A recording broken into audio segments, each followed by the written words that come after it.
Good morning everyone. आपके अपने YouTube channel Goyal classes में आपका स्वागत है।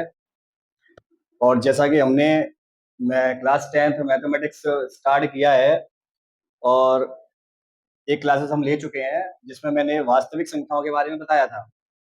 तो आज हम देखिए मोस्ट इम्पोर्टेंट क्वेश्चंस एग्जाम 2026 लेकर के आए हैं। ये वो क्वेश्चंस हैं जो एग्जाम की दृष्टि से बहुत ही महत्वपूर्ण है। देखिए सबसे पहले जैसे हम लेके आए हैं इसमें कि निम्न संख्याओं को अभाज्य गुणनखंडों के गुणनफल के रूप में व्यक्त करना। इस प्रकार के प्रश्न जो है वो या तो बहुविकल्पी में कभी कभी पूछे जाते हैं या फिर एक नंबर में मोस्ट इंपोर्टेंट है गुणनखंडों के गुणनफल के रूप में व्यक्त करने के लिए। तो जैसा कि पहला हमारा दे रखा है, फर्स्ट क्वेश्चन हमारा दे रखा है 144। तो 144 के जब हम क्या निकालेंगे, अभाज्य गुणनखंड निकालेंगे। तो अभाज्य संख्याओं के बारे में मैंने बताया था कि अभाज्य संख्याएं क्या होती हैं। वे संख्याएं जो एक से या फिर स्वयं से विभाजित होती है और जिनके जो गुणनखंड होते हैं वो क्या होते हैं, दो, मैक्सिमम दो होंगे या मिनिमम भी दो होंगे। तो सबसे पहले हम सॉल्व करेंगे। देखिए 144 के फैक्टर निकालेंगे, यहाँ पे गुणनखंड निकालेंगे। तो हमने दो से भाग करेंगे इसमें, दो सत्ते 14 और दो दूनी 4, 72 बार जाएगा। फिर दो से देंगे इसमें तो 36 बार। फिर दो से देंगे यहाँ 18, फिर दो से 9। अब 9 में तो दो का जाएगा नहीं, तीन से करेंगे, तीन से 9 में 3 बार, फिर तीन से करेंगे एक बार। तो इस तरीके से 144 के जो फैक्टर निकल के आए हमारे, क्या निकल के आए, two into two into two into two into three into three. इसको देखिए हम कैसे लिखेंगे यहाँ पे कि दो हमारे देखिए कितनी बार आया है, एक दो तीन चार। तो इसको लिखेंगे हम दो की घात चार इंटू तीन हमारा कितनी बार आया है, दो बार आया है। इसको हम लिखेंगे यहाँ पे तीन की घात दो। तो इस तरीके से 144 के ये क्या निकल के आ गए, अभाज्य गुणनफल निकल के आ गए। कभी कभी क्वेश्चन में क्या कर देता है कि अभाज्य गुणनफलों को घातों के योगफल के रूप में लिखिए। तो घातों का योग हम कैसे निकाल सकते हैं, इसमें घातों का योग भी पूछ लेता है कभी कभी। तो घातों का योग देखिए क्या होगा, इसकी घात हमारी चार निकल के आई, इसकी घात दो निकल के आई, तो चार और दो छह। तो इस तरीके से 144 के हमारे जो गुणनखंड निकल के आए वो टू की पावर फोर इंटू थ्री की पावर टू। तो प्लीज नोट डाउन।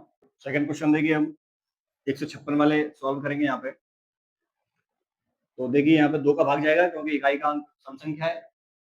दो का भाग 15 में 7 बार, दो सत्ते 14, एक बचेगा और दो अट्ठे 16।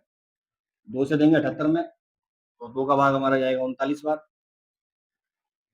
दो से जाएगा नहीं, अब तीन से करेंगे यहाँ पे हम, तो तीन का भाग 13 बार। और 13 हमारी कैसी संख्या है, अभाज्य संख्या है, जिसमें सिर्फ 13 से ही भाग जाएगा एक बार। तो इस तरीके से 156 के जो हमारे पास गुणनफल निकल के आए, क्या निकल के आए, दो इंटू तीन इंटू 13, जिसको हम लिख सकते हैं दो दो, दो जो है दो बार आया है, तो दो की घात दो इंटू तीन इंटू 13। Is that clear. देखिए सेकंड क्वेश्चन दिया है HCF 99,153 बराबर 9। तो एलसीएम 99,153, मतलब हमारे पास दो संख्याएं दे रखी है 99 और 153, जिसका HCF दे रखा है 9। उसका हमें एलसीएम ज्ञात करना है। इन दोनों संख्याओं का हमें क्या करना है, एलसीएम ज्ञात करना है। तो देखिए यहाँ एक फॉर्मूला है इसका, पहली संख्या इंटू दूसरी संख्या बराबर होता है HCF इंटू एलसीएम के। ये फॉर्मूला है जिसमें पहली संख्या इंटू दूसरी संख्या बराबर होती है HCF इंटू एलसीएम के। तो देखिए पहली संख्या, हमारे पास पहली संख्या क्या दे रखी है, 99 इंटू दूसरी संख्या हमारे पास क्या दे रखी है, 153 बराबर। अब कह रहा है इसका HCF, देखिए HCF इसका दे रखा है, HCF कितना है इसका 9 इंटू एलसीएम पूछ रहा है यहाँ से कि इसका एलसीएम ज्ञात करिए। तो यहाँ से इसका हम एलसीएम निकाल लेंगे। तो सॉल्व करेंगे यहाँ से, तो देखिए जब एलसीएम निकालेंगे तो एलसीएम बराबर हमारे पास क्या दे रखा है, ये 99 इंटू 153, 9 आ जाएगा अपॉन में, अपॉन 9। सॉल्व करेंगे यहाँ पे तो 9 से देखिए काटेंगे इसको 11 बार, और 153 का मल्टीप्लाई करेंगे 153 इंटू 11, तो 153 इंटू 153, 3 5 और 3 8, 5 और 1 6 और 1, तो 1683। इसका जो एलसीएम आएगा वो कितना आएगा? 1683। क्लियर? अब देखिए इसी में इन क्वेश्चन देखेंगे। नेक्स्ट तीसरा क्वेश्चन क्या कह रहा है? यदि 26 156 का एलसीएम 156 है तो एचसीएफ ज्ञात करो। सिमिलर सेम क्वेश्चन है ये। पहली संख्या, दूसरी संख्या, पहली संख्या हमारी क्या है? पहली संख्या, फॉर्मूला वही रहेगा हमारी, पहली संख्या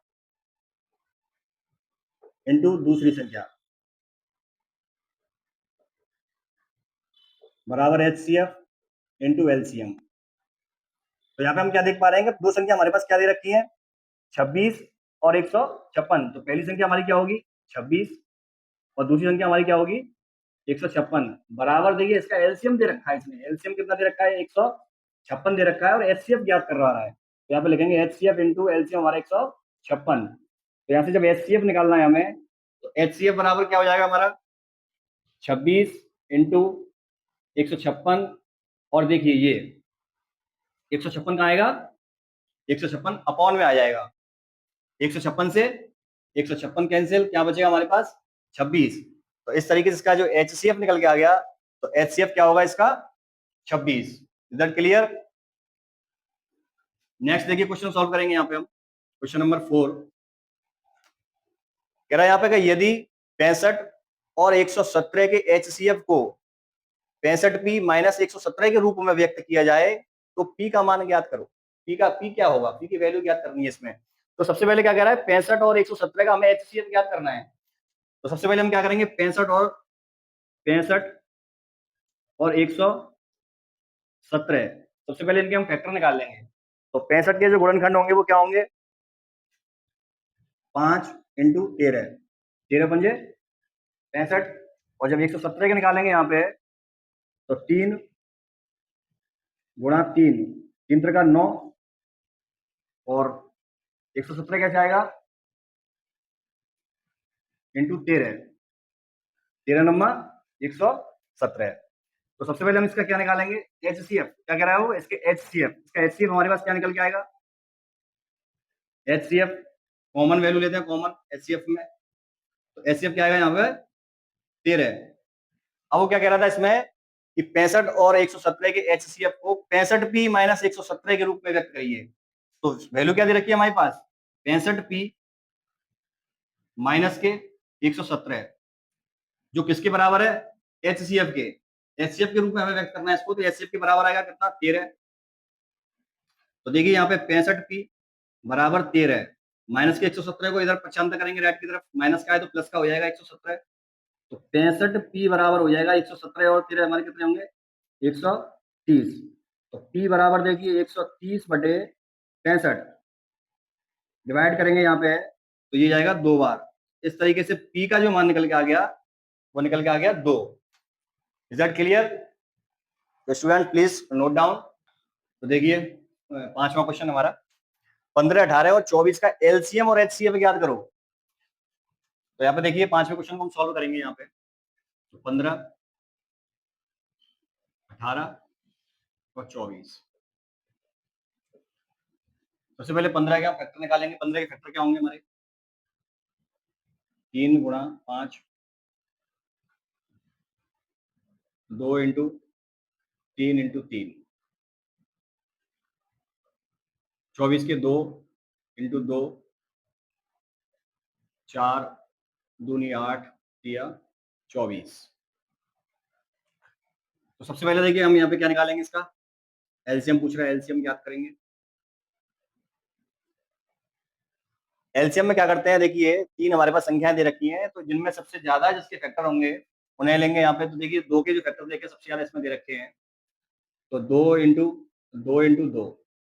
उसके बाद देखेंगे 3, तो देखिए 3 जो है इसमें भी एक बार है, इसमें 2 बार है। तो मैक्सिमम फैक्टर जो 3 के ये वाले हैं, तो 3 के मैक्सिमम फैक्टर लेंगे यहाँ पे हम, 3 गुणा 3। नेक्स्ट देखेंगे यहाँ पे, देखिए 5, तो 5 सिर्फ एक जगह ही आया है, तो इंटू 5। सॉल्व करेंगे इसको, तो मल्टीप्लाई करके कितना आएगा? देखिए 3 3 का 9, 9 दूनी 18, 18 दूनी 36, और 5 दूनी 10, तो 36 गुणा 10 कितना हो जाएगा हमारा 360। तो 15, 18, 24 का जो एलसीएम आएगा वो कितना निकल के आएगा हमारे पास 360। अब इसका देखिए हमें एचसीएफ ज्ञात करना है। तो एचसीएफ देखिए सब में कॉमन क्या आ रहा है हमारे पास 3। कॉमन क्या है हमारे पास इसमें सिर्फ 3 कॉमन है। तो इसका जो एचसीएफ होगा वो क्या होगा 3 होगा। क्लियर। अब देखिए लास्ट क्वेश्चन और हमारे पास, लास्ट क्वेश्चन सॉल्व करेंगे। तो 148 और 185 को सरलतम रूप में लिखना है। तो इसका सरलतम रूप क्या होगा, देखिए कई संख्याओं को हम काटेंगे इसको बार बार, तो क्या करते हैं हम दोनों संख्या 148 और 185 का हम एचसीएफ निकाल लेते हैं। तो एचसीएफ सबसे पहले एचसीएफ निकालेंगे इसका यहाँ पे हम। तो 148 बटे 185, ठीक है। करने के लिए करते 148 और 185 का एचसीएफ निकाल लेते हैं। तो इसका देखिए एचसीएफ क्या निकाले, सबसे इसके फैक्टर कर लेते हैं यहाँ पे हम। तो 148 के देखिए यहाँ पे निकालेंगे, 2 से भाग दिया हमारा 7 बार 2 सत्ते 14 और 2 चौक 8, 2 से देंगे 37, 37 दूनी 74, 37 हमारी अभाज्य संख्या होती है, 37 से ही जाएगा एक बार। 185 के निकालेंगे, यहाँ पे फैक्टर करेंगे, 2 से तो जाएगा नहीं इसमें, और इसमें इकाई का अंक 5 है, 5 से ही जाएगा इसमें भाग। 5 दिया 15, 5 सत्ते 35, 37 अभाज्य संख्या आ गई निकल करके 1। तो देखिए 148 के हमारे पास जो फैक्टर निकल के आ गए, 148 के 2 इंटू 2 इंटू 37, 185 के निकल के आए हैं 5 इंटू 37। तो यदि हम इसका एचसीएफ निकालें, इसका एचसीएफ देखिए, एचसीएफ कॉमन, दोनों में कॉमन है 37, तो इसका एचसीएफ जो निकल के आ गया वो 37 निकल के आ गया। तो हम क्या करें, संख्या हमारे पास जो दे रखी है 148 बटे 185, इसको यदि हम 37 से डिवाइड करें, जैसे 37 से इसको यदि हम डिवाइड कर दें तो इस संख्या का क्या निकल के आ जाएगा, सरलतम रूप निकल के आ जाएगा। तो 37 से जब 148 को काटेंगे तो कितनी बार कटेगा ये 4 बार, और 37 से जब इसको काटेंगे तो ये कितनी बार कट जाएगा 5 बार। तो 148 बटे 185 का जो सरलतम रूप निकल के आएगा वो आएगा 4/5। Is that clear. तो देखिए चैप्टर 1 से वास्तविक संख्याओं से मोस्ट इंपोर्टेंट क्वेश्चन हमने वो लिए हैं जो परीक्षा की दृष्टि से इंपोर्टेंट है। तो कहने का मतलब है सारे क्वेश्चन हमने सॉल्व किए, तो हर बच्चे को यहाँ पे समझ में भी आए होंगे। यदि आपको अच्छा लगा हमारी वीडियो देखने के लिए तो प्लीज चैनल को लाइक करना ना भूलें चैनल को। Thank you.